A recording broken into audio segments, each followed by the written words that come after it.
Hello friends, this is doctor Anjali Srivastava and this is my YouTube channel Adarsh Aliya. आज का हमारा topic है requested by some viewer, project report on thyroid gland. Project report MSc के लिए कैसे बनाते हैं, इस पे हम पहले भी पूरी वीडियो बना चुके हैं। आप अगर प्रोजेक्ट रिपोर्ट कैसे बनाना है तो आप उस वीडियो को देख सकते हैं, प्लेलिस्ट से देख करके खुद उसमें एमएससी के रिपोर्ट्स का, एमएससी क्लासेस का प्रोजेक्ट्स के बारे में एक अलग कॉलम बना हुआ है, उसमें आप देख सकते हैं। आज हम देखना है, आज का की क्वेरी है थायराइड ग्लैंड पे। तो आज का ये वीडियो मैं दो मेन पॉइंट्स पे बना रही हूँ।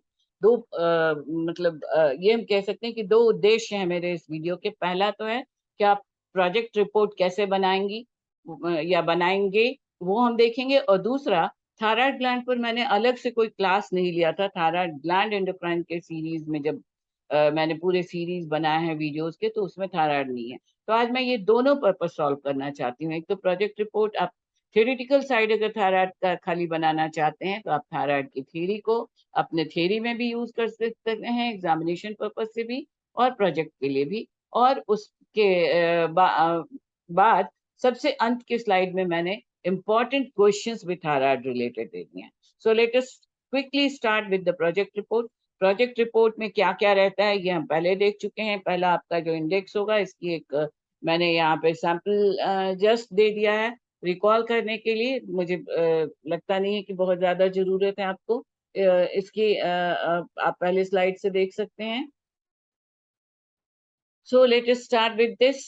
इंडेक्स पहले बनाइएगा। इंडेक्स में आएगा आपका title, cover page, declaration, approval और सर्टिफिकेशन। सर्टिफिकेट दीजिएगा, अपना डिक्लेरेशन दीजिएगा, एक्नॉलेजमेंट दीजिएगा, एब्स्ट्रैक्ट या एक्सिक्यूटिव समरी या मिनी सिनॉप्सिस।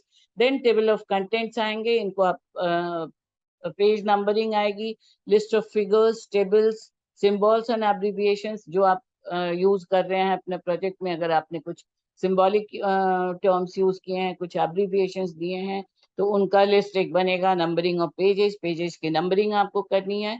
और फिर आपके कंटेंट्स एक्चुअली पेज नंबर 1 से यहाँ तक मुझे लगता है आप अनेक्शर्स की तरह रोमन लेटर में 1 2 3 4 इस तरह से शो कर सकती हैं। इसके बाद आपका कंटेंट्स में मेनली पेज नंबर 1 2 3 से शुरू होना चाहिए in my point of view. हालांकि इसमें आप जैसे चाहें वैसे देख सकते हैं, इसके बारे में हम बहुत देख चुके हैं। Introduction, body of project and chapter. Body में आ गया आपके चैप्टर्स आएंगे 1 to 5। मैंने इसके पहले प्रोजेक्ट रिपोर्ट में बताया है 5 चैप्टर्स होते हैं। वहां पे फिर एक बार आपका इंट्रोडक्शन आएगा थायराइड के बारे में। उसके बाद आएंगे चैप्टर 2 में मटेरियल्स गैदर्ड होगा। चैप्टर 3 होगा मेथड्स एंड मेथोडोलॉजी। चैप्टर 4 होगा ऑब्जर्वेशंस, जिसमें आप एक्सपेरिमेंट्स, मेथोडोलॉजी में आपके एक्सपेरिमेंट्स हो गए। चैप्टर 4 होगा ऑब्जर्वेशन एंड चैप्टर 5 होगा डिस्कशन। ये 4 5 चैप्टर्स मेनली होते हैं उसमें। एंड ये जो एक्सपेरिमेंट्स एंड रिजल्ट्स है, आप दोनों को क्लब कर सकती हैं। मैंने जो लास्ट वीडियो बनाया उसमें क्लब करके 5 चैप्टर्स बनाए हैं। यहाँ पे पॉइंट अलग अलग दिया हुआ है, तो एज यू विश। देन आएगा कंक्लूजन, देन फ्यूचर स्कोप। मेरे हिसाब से कंक्लूजन के पहले फ्यूचर स्कोप होना चाहिए कि आगे। तो इसके लिए ये मैं जरूर आपको सजेस्ट करूंगी कि जब प्रोजेक्ट रिपोर्ट बनाइए, हालांकि चूंकि जो इसने पूछा है वो थ्योरेटिकली ज्यादा नॉलेज जाना चाहते हैं, तो मैं दोनों ही पार्ट पर डिस्कस कर रही हूँ। और जैसा मैंने बताया, इसमें आपका थ्योरी ऑफ थायराइड भी इंक्लूडेड है इस वीडियो में। लास्ट में एक स्लाइड है क्वेश्चंस का, आप उसको अपने प्रोजेक्ट में यूज कर सकते हैं और नहीं कर सकते हैं, ये आपकी मर्जी है। रेफरेंस कैसे लिखते हैं इस पे एक पूरा अलग वीडियो मैं बना चुकी हूँ। आपके प्रोजेक्ट में रेफरेंस जरूर होना चाहिए। और यहाँ पे सॉरी, मैं यहाँ पे एक चीज भूल गई हूँ। इसमें प्रोजेक्ट रिपोर्ट में आपका पहला होगा मेथड्स एंड मेथोडोलॉजी, उसी का सब पार्ट होगा मटेरियल्स गैदर्ड। और सेकेंड पार्ट आपका, सबसे फर्स्ट पार्ट होगा इंट्रोडक्शन, और दूसरा होगा लिटरेचर रिव्यू। सबसे इंपॉर्टेंट लिटरेचर रिव्यू के बाद आएगा मेथड्स एंड मेथोडोलॉजी। देन आएगा आपके experimentations, observations and discussions, then summary.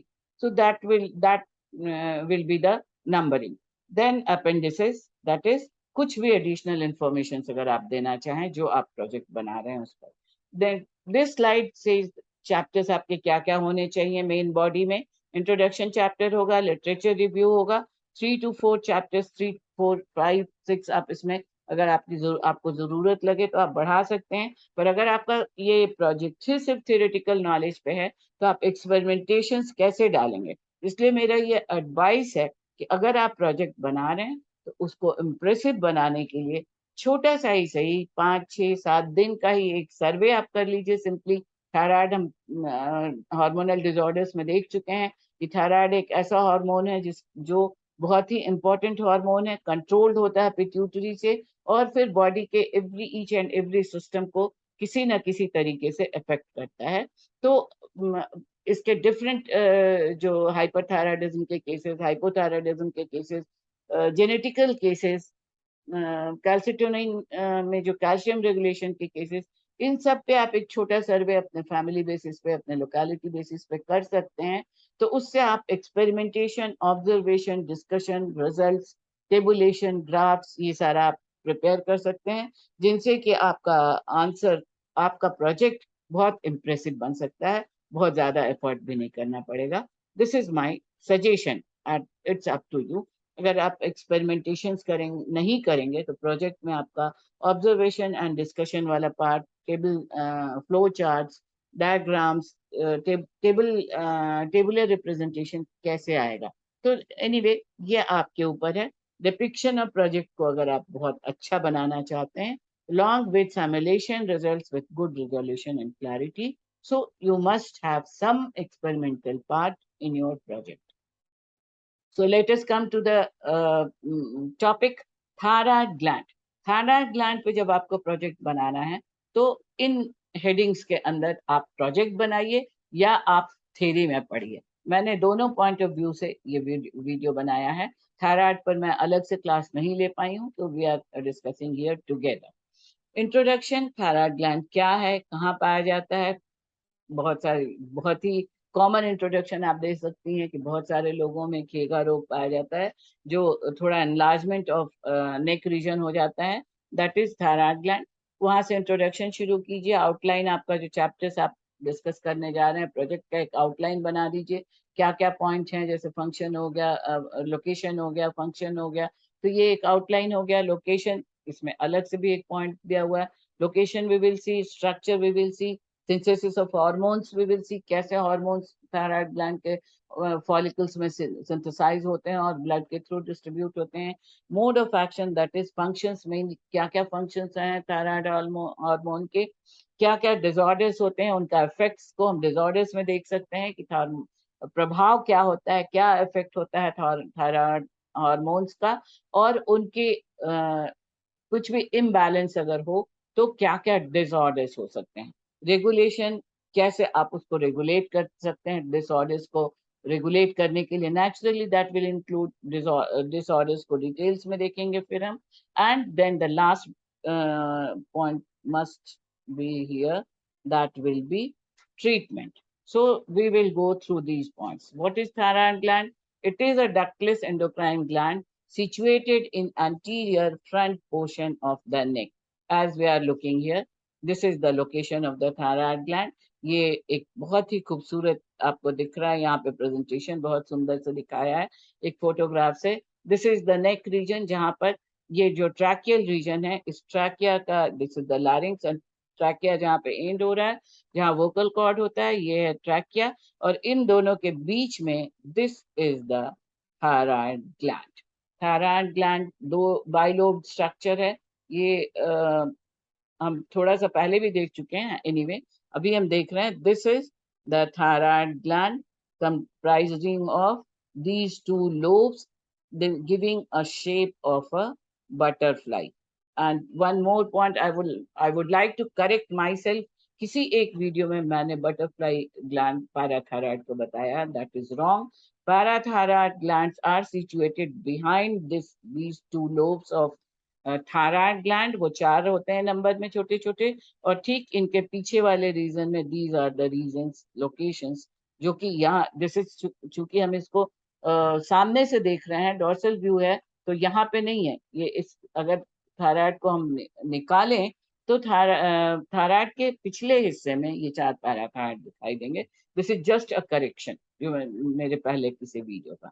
Now this is the thyroid gland. Let us come to our main topic. ये पैराथायराइड अभी हम नहीं देख रहे हैं। This is the thyroid gland. Thyroid gland, अब ये एरिया है, this is thyroid gland. Thyroid gland के ये दो लोब्स हैं, टू लोब्स के बने हुए होते हैं, बीच में कनेक्टेड होते हैं isthmus से, isthmus।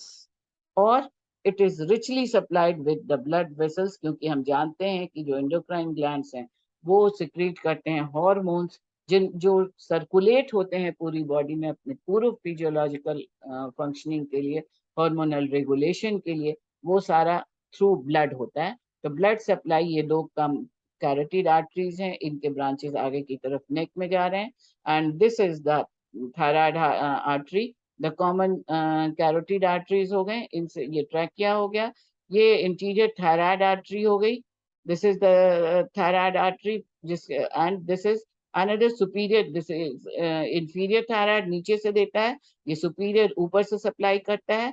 और इन दोनों थायराइड आर्टरीज से, सुपीरियर और इंफीरियर थायराइड आर्टरीज से कैपिलरीज निकल के पूरे थायराइड ग्लैंड में डिस्ट्रीब्यूटेड होते हैं, और वो वहां से हार्मोन कलेक्ट करते हैं और डिस्ट्रीब्यूट करते हैं।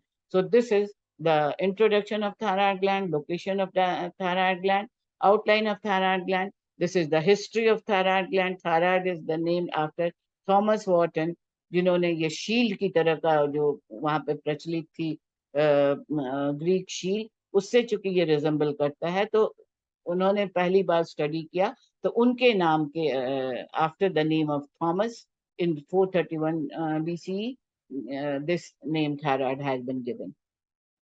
Then इसके बाद हम देखेंगे structure we have seen, synthesis of thyroid hormones हम देखेंगे, function of thyroid hormones देखेंगे, function में का ही पार्ट हो जाएगा effects, थायराइड के बैलेंस और इम्बैलेंस से, बढ़ने से और घटने से क्या क्या इफेक्ट्स आते हैं, थायराइड के हार्मोन्स रेगुलेट कैसे होते हैं, पिट्यूटरी हार्मोन से रेगुलेट होते हैं, सीक्वेंस आगे पीछे हो सकता है, हार्मोनल डिसऑर्डर्स क्या है थायराइड के, ये हम देखेंगे। और लास्ट स्लाइड में मैंने इसके सबसे बाद में ये एक पॉइंट यहाँ छूटा हुआ है, ट्रीटमेंट।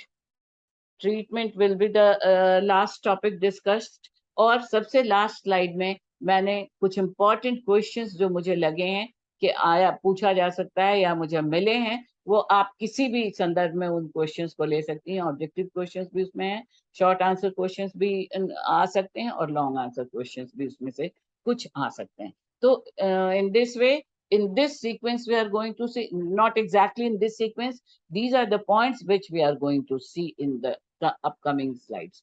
फिर से ये आ गया इंट्रोडक्शन में, thyroid gland, it is a ductless endocrine gland situated in anterior front portion of the neck, roughly resembling the shape of a butterfly, and its weight, ये weight इसलिए मेंशन किया हुआ है कि ये ऑब्जेक्टिव क्वेश्चन में आ सकता है, आपके प्रोजेक्ट के लिए भी जरूरी है और आपके पढ़ने के लिए भी जरूरी है। इसका वेट क्या है, लेंथ क्या है और वेट क्या है, these are important for objective questions as well as for your project. They secrete the two hormones T3 and T4. T3 is triiodothyronine, T4 is tetraiodothyronine or the main thyroxine hormones. इन दो hormones के अलावा एक तीसरा hormone भी secrete करता है, ये हम पहले भी देखे हैं, calcitonin. Calcitonin, this is the third hormone secreted by the cells which are located into the, जब हम एस्ट्रोलॉजी देख हमने यहाँ जो देखा है, इन जो फॉलिकुलर सेल्स के बीच बीच में जो सेल्स हैं पाए जाते हैं इंटरस्टिशियल रीजन में, ये सेल्स सिक्रीट करते हैं third hormone, that is called as calcitonin, जो कैल्शियम लेवल को रेगुलेट करता है बॉडी में। Now this is the histology of the thyroid gland. Thyroid gland is made up of, histologically it is made up of thyroid follicles or thyroidicular follicles, जो जिनमें cellular layer दो तरह के होते हैं। these are the layers, colloid, ये colloid है जो ल्यूमेन है थायराइड फॉलिकल का, दिस इज द ल्यूमेन, और इसमें एक जो सिक्रीटेड सिक्रीशन, एक कोलॉइडल सिक्रीशन कलेक्ट होता है which is a combination of T3 and T4 hormone, जबकि ये इंटरस्टिशियस बीच बीच के जो सेल्स हैं ये सिक्रीट करते हैं calcitonin. So this is the histology of the thyroid hormone. Anatomy we have seen, morphology done, anatomy done, histology done. Now the physiological parts. ये location हमने देख लिया, hormones, ये physiological regulations part is the details we will see. So now, before going into the regulatory part, this is a short description कैसे thyroid के hormones secrete होते हैं और वो कैसे ब्लड सर्कुलेशन तक पहुंचते हैं. डिटेल्स आप पॉइंट वाइज यहाँ से आप देख सकते हैं. The thyroglobulin molecules are secreted on the endoplasmic reticulum of the body. ये एक थायराइड हिस्टोलॉजी है. इसका ये एक पोर्शन, एक थायराइड फॉलिकल यहाँ पे बताया गया है. और ये जो फॉलिकल कोलॉइड है, दिस इज द, ये इसका एनलार्ज पार्ट है. ये पिंक कलर का कोलॉइड है. और इसके साइड में एंडोप्लाज्मिक रेटिकुलम में थायराइड थायरोग्लोबुलिन मॉलिक्यूल्स सिक्रीट होते हैं. ये मॉलिक्यूल्स सिक्रीट होकर के एक्सोसाइटोसिस के प्रोसेस से, अब ये एक एक प्रोसेस मैं डिटेल नहीं करूंगी, बाहर निकलते हैं. सेल सिक्रीशन में आप गोल्जी कॉम्प्लेक्स के सेल सिक्रीशन में आप पढ़ेंगे. एंडो प्लाज्मिक रेटिकुलम पे मॉलिक्यूल्स सिक्रीट होते हैं. ये एक सेल के अंदर का पार्ट है, तो डेफिनेटली ये सारे सेलुलर पार्ट साइटोप्लाज्मिक इंक्लूजन्स पाए जाएंगे यहाँ पे. ये थायरोग्लोबुलिन सिक्रीट हुआ, ये यहाँ से आया कोलॉइड में. कोलॉइड में यहाँ पर this is the lumen of the colloid. और यहाँ से दो और iodine molecules and sodium molecules, ये दो और सिक्रीशंस ब्लड से एक्सट्रैक्ट करके लेता है ये थायराइड फॉलिकुलर सेल. ये एक फॉलिकुलर सेल है. इसमें यहाँ एंडोप्लाज्मिक रेटिकुलम से थायरोग्लोबुलिन सिक्रीट हुआ है और ब्लड स्ट्रीम से आयोडीन एंड सोडियम को एक्सट्रैक्ट करता है ये थायराइड फॉलिकुलर सेल. एंडोसाइटोसिस से ये दो मॉलिक्यूल्स अंदर की तरफ आते हैं. It is written somewhere here. By the process of endocytosis it is absorbed. और ये दोनों मिलकर के यहाँ से थ्रू सेल मेम्ब्रेन या बाहर की तरफ आते हैं फिर से कोलॉइड में, जहाँ थायरोग्लोबुलिन पार्टिकल्स मॉलिक्यूल्स जमा है, पार्टिकल्स जमा है. इनको ऑक्सीडाइज करते हैं, आयोडीनेशन होता है इन थायरोग्लोबुलिन पार्टिकल्स का कॉन्जुगेशन प्रोसेस से. और उसके बाद जो हार्मोन बना, वो हार्मोन फिर से एंडोसाइटोसिस से फिर वापस उस सेल के अंदर जाता है और वहां से प्रोटियोलाइसिस होता है. प्रोटीन हार्मोन्स अपने शेप लेते हैं. Thyroxine T4, triiodothyronine is T3. Then calcitonin जो बी इंटरस्टिशियल सेल से बाहर की तरफ ही सिक्रीट होंगे. और ये सारे सिक्रीशंस चले जाते हैं ये ब्लड के सर्कुलेशन में और इसके बाद ये डिस्ट्रीब्यूट होंगे. So this is how the hormone thyroid hormones are secreted. Step wise you can, for your notes आप पॉज कर सकती हैं और उसका स्क्रीनशॉट लेकर के इसको आप लिख सकते हैं अपने आंसर्स में. The next point is thyroid symptoms. मैंने पहले भी कहा जो पॉइंट्स ऊपर दिए हुए हैं एग्जैक्टली उस सीक्वेंस में हम डिस्कशंस नहीं कर पा रहे हैं. मैं आगे पीछे आप उसको अपने प्रोजेक्ट में एडजस्ट कर लीजिए या अपने आंसर्स के लिए प्रिपेयर कर लीजिए.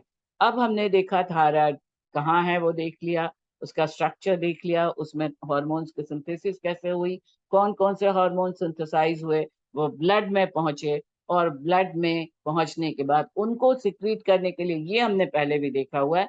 एक स्लाइड यहाँ पे, ये थायराइड स्टिमुलेटिंग हार्मोन का रेगुलेशन कैसे होता है. ये हाइपोथैलेमस से गोनाडोट्रोपिन हार्मोन पिट्यूटरी में आता है, पिट्यूटरी से फिर डिफरेंट टाइप्स ऑफ हार्मोन्स निकलते हैं और वो अपने एंटीरियर एंड पोस्टीरियर पिट्यूटरी से वो अलग अलग जगहों पे जाके काम करते हैं. तो दिस इज द पिट्यूटरी. यहाँ से TSH सिक्रीट हो रहा है. Hormone sorry thyroid stimulating hormone is TSH. इसको ग्रोथ हार्मोन भी कहा जाता है क्योंकि बॉडी ग्रोथ में इसका बहुत इंपॉर्टेंट रोल होता है. और ग्रोथ मतलब खाली लंबाई चौड़ाई बढ़ना नहीं. The growth includes every type of growth of the body, physiological growth, physiological proper activities and all that. So ये act करता है. This is the thyroid hormone के globules T3, T4 and calcitonin, तीनों तरह के हार्मोन आते हैं. So this is it may be called as the regulation of the thyroid hormone, ये हो गया। और जो factors which are affecting the thyroid function, factors that contribute the nutrients, then stress, trauma, ये साइकोलॉजिकल फैक्टर्स हो गए, inflammation, toxins, infections, liver and kidney की भी मैल फंक्शनिंग या प्रॉपर फंक्शनिंग से थायराइड की फंक्शनिंग अफेक्टेड होती है। Then factors improve cellular sensitivity, vitamin A, exercise, zinc, factors that increase conversion of T4 to T3, ये दो factors हैं, zinc and selenium. These are the two elements that affect the conversion of T4 to T3, resulting into either proper functioning or improper functioning. Then factors that inhibit proper production of thyroid hormones are stress, injection, trauma, radiation, ये psychological भी हो सकते हैं, physical भी हो सकते हैं, physiological भी हो सकते हैं, fluoride, toxin, environmental conditions, pollution, ये सारी चीजें। Then are last are the certain diseases, जिसमें की होता है माल फंक्शनिंग ऑफ थायराइड का कोई भी पोर्शन हो या थायराइड में कुछ लेशंस डेवलप कर जाए, उनकी वजह से भी थायराइड हार्मोन्स की इम्बैलेंस होती है, जिसको हम रेगुलेशंस में या थायराइड इम्बैलेंस अगर है तो डिसऑर्डर्स में पढ़ेंगे। नाउ हम देख रहे थे सिम्टम्स, थायराइड का इम्बैलेंस अगर है बॉडी में, थायराइड से रिलेटेड हार्मोन्स का, तो उसके लक्षण क्या क्या होते हैं, कैसे आप समझेंगे कि थायराइड ने जो हार्मोन सिक्रीट किए हैं वो प्रॉपर काम नहीं कर रहे हैं। That may be high pulse rate, nervousness, poor concentration, knowledge retention, change in menstrual cycle, women में मेंस्ट्रुअल साइकिल में बहुत ज्यादा इफेक्ट आता है, और 60 ईयर के बाद तो बहुत सारे थायराइड से रिलेटेड चेंजेस या इम्बैलेंसेस या कॉम्प्लिकेशंस फीमेल में ऑब्जर्व किए जाते हैं।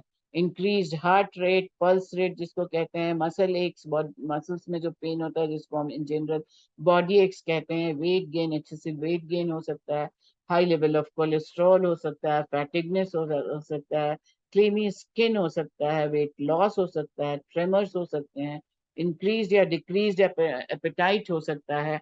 So these are the symptoms that are indications that the patient or one is suffering from thyroid hormone imbalance. Now these are the thyroid emergencies. This is the conditions, इसको आप कहीं भी include कर सकते हैं, यहाँ पे मैंने रखा है।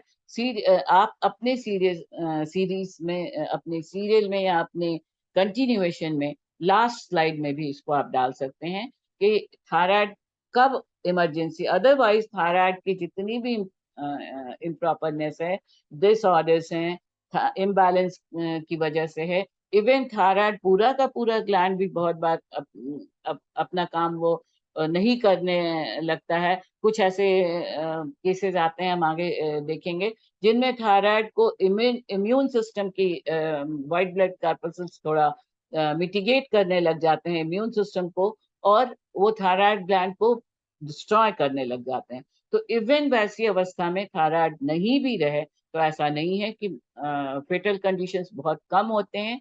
आज तो कम से कम मेडिकल साइंस इतना एडवांस हो चुका है कि बिना थायराइड के भी सक्सेसफुल लाइफ बिताया जा सकता है।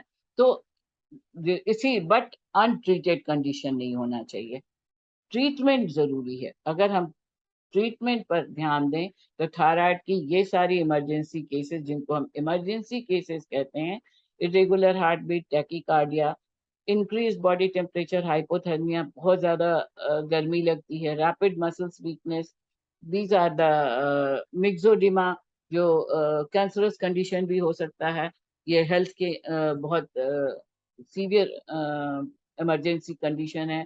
Decrease body temperature, hypothermia, mental fog, confusion, elevated risk of pneumonia, potential coma.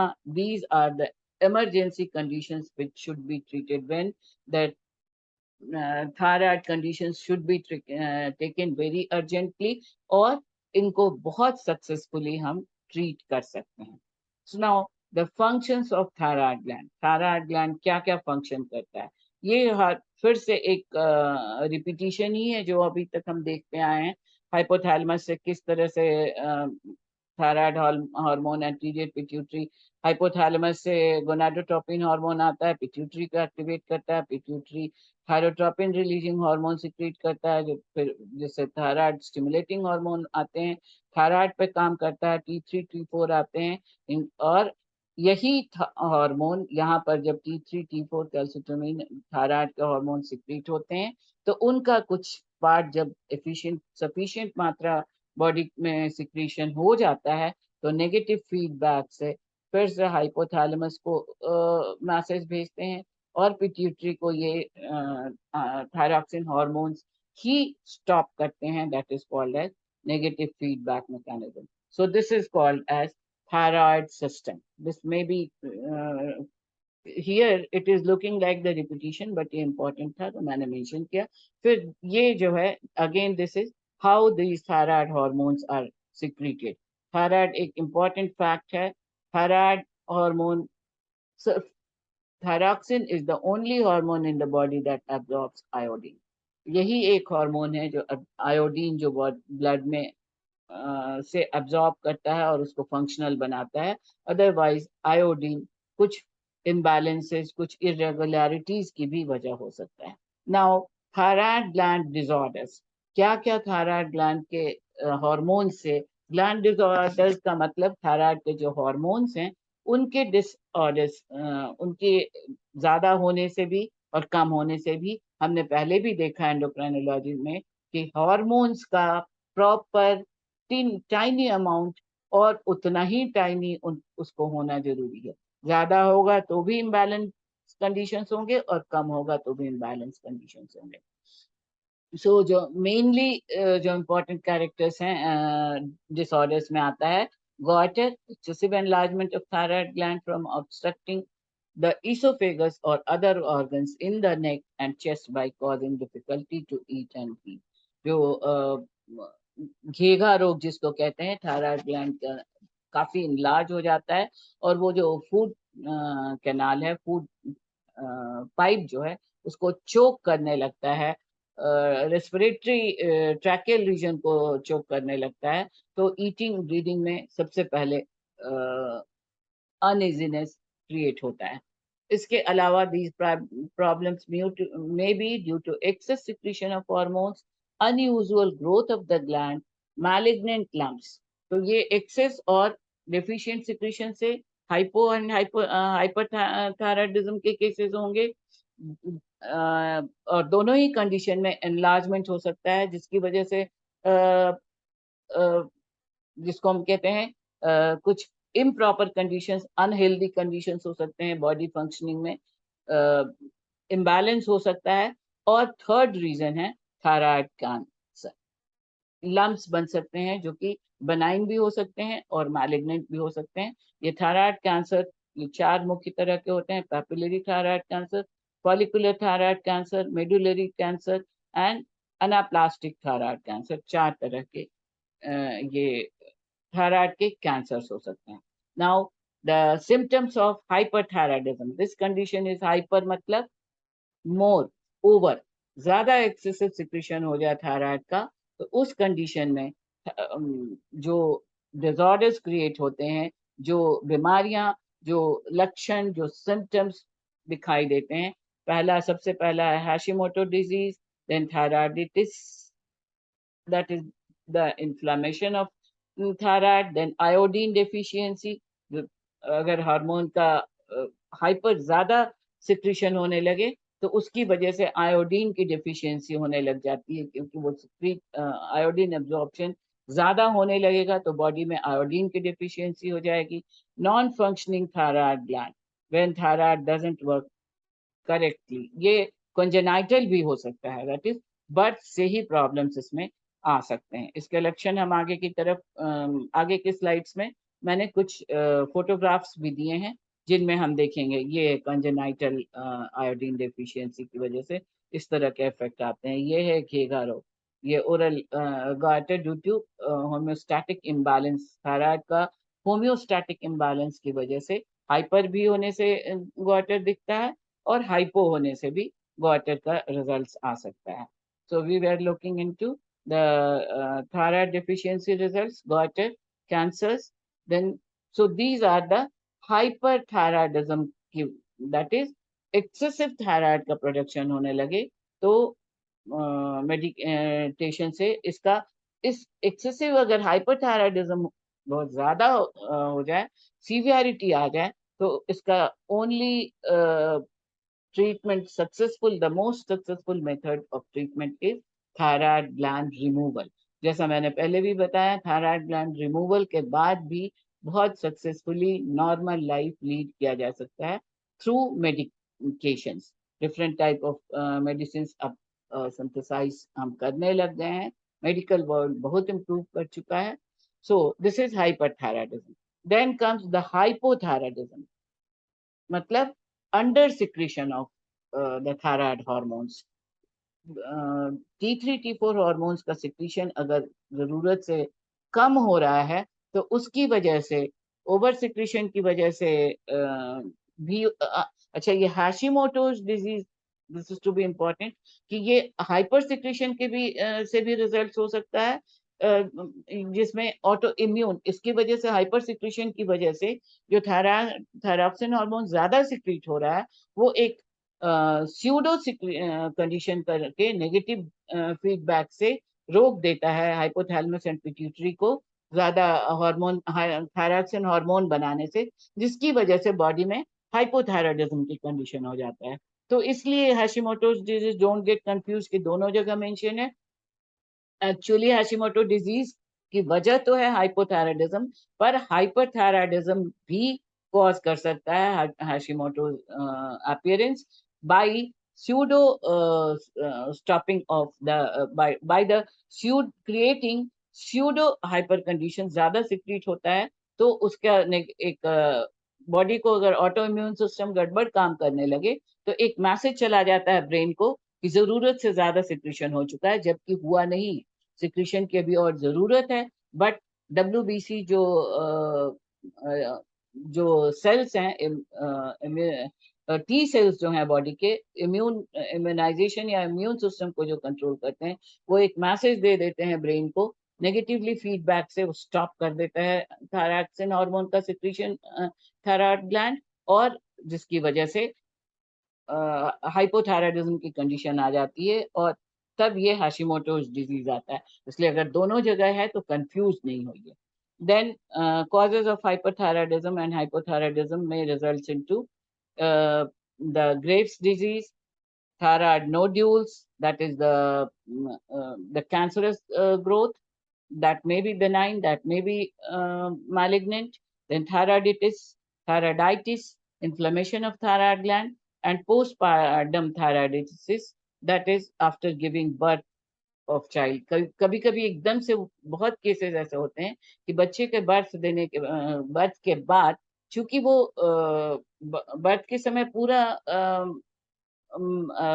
Sorry मैं बीच बीच में बहुत ला जा रही हूँ, एनीवे सॉरी, बर्थ के तुरंत बाद पैटर्निज्म जिसको कहते हैं, the baby has use desired amount से ज्यादा बेबी के डेवलपमेंट में मदर का थायराइड हार्मोन्स यूज हो गया है, तो वैसी स्थिति में थायराइडिटिस डेवलप कर सकता है मदर में। That may be one of the reasons of the imbalance of thyroid hormone in mother. Then excess iodine blood from diet और medication से इस स्थिति को हम कंट्रोल कर सकते हैं। Over treatment of hypothyroidism, this also may cause hyperthyroidism में रिजल्ट हो सकता है, जिसकी वजह से बेनाइन ट्यूमर्स डेवलप हो सकते हैं पिट्यूटरी ग्लैंड में। ये दीज आर द रीजंस किस तरह से हाइपरथायराइडिज्म कंडीशंस उत्पन्न हो सकते हैं। Then these are the different photographs representing causing the imbalance conditions of thyroid hormone. One disease is cretinism.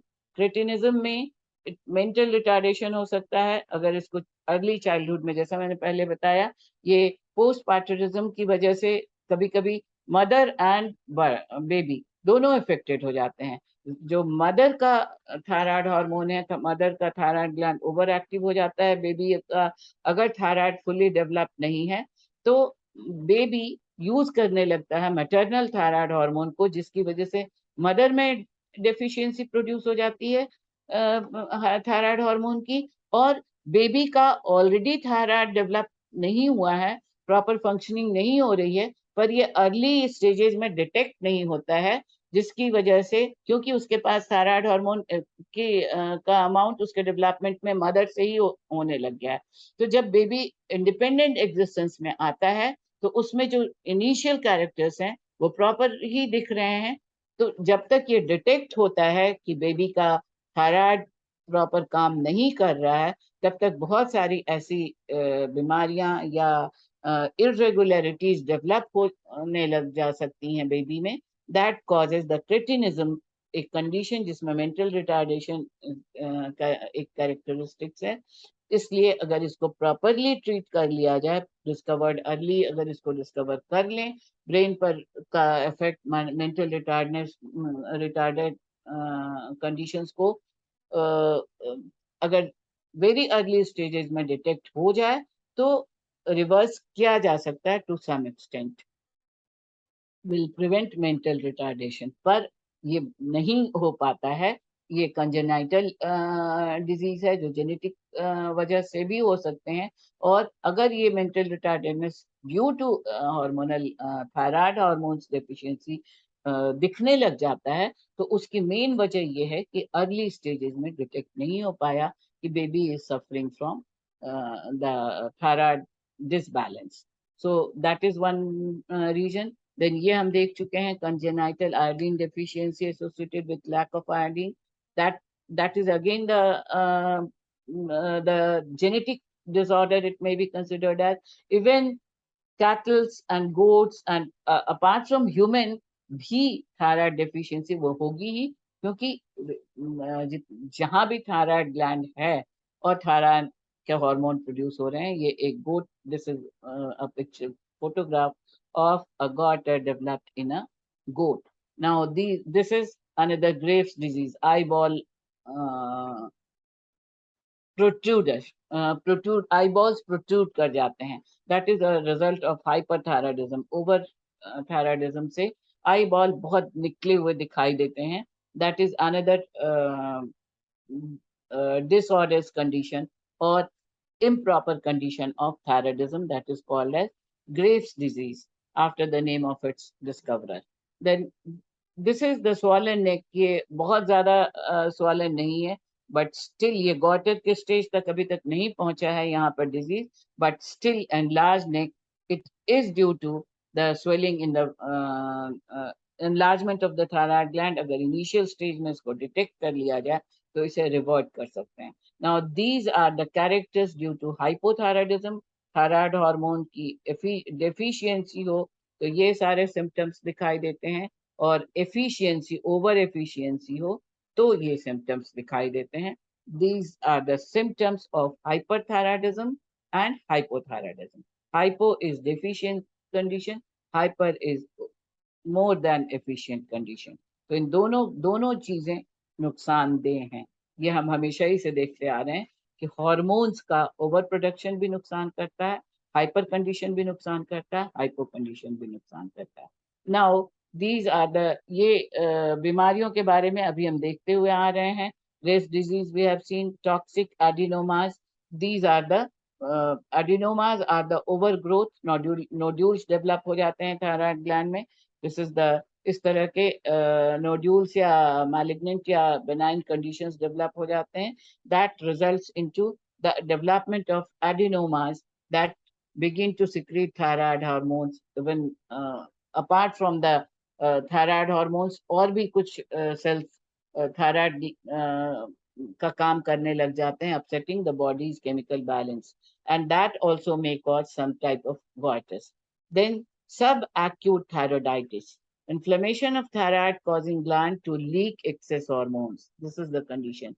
Then pituitary gland malfunctioning or cancerous growth is also causing improper activities of thyroid gland.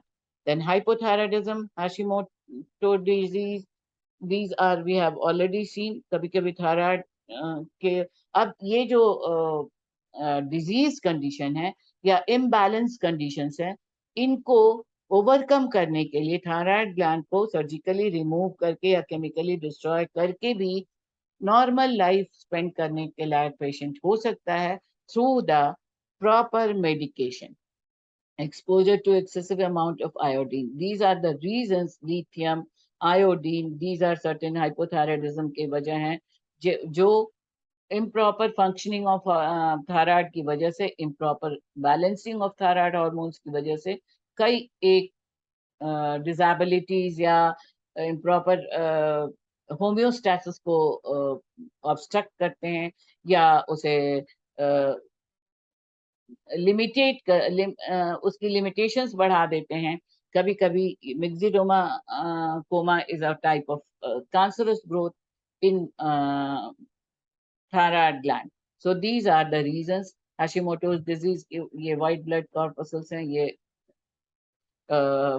गड़बड़ा जाए अगर balance का, तो ये mitigate करने लगते हैं, thyroid glands की तरह एक्ट करने लग जाते हैं, या थायराइड ग्लैंड का एक मैसेज दे देते हैं, थायराइड हार्मोन्स को सिक्रीट करने लग जाते हैं, और जिसकी वजह से थायराइड ग्लैंड नेगेटिव फीडबैक चला जाता है ब्रेन तक, और जो जरूरी है थायराइड का सिक्रीशन है वो भी रुक जाता है.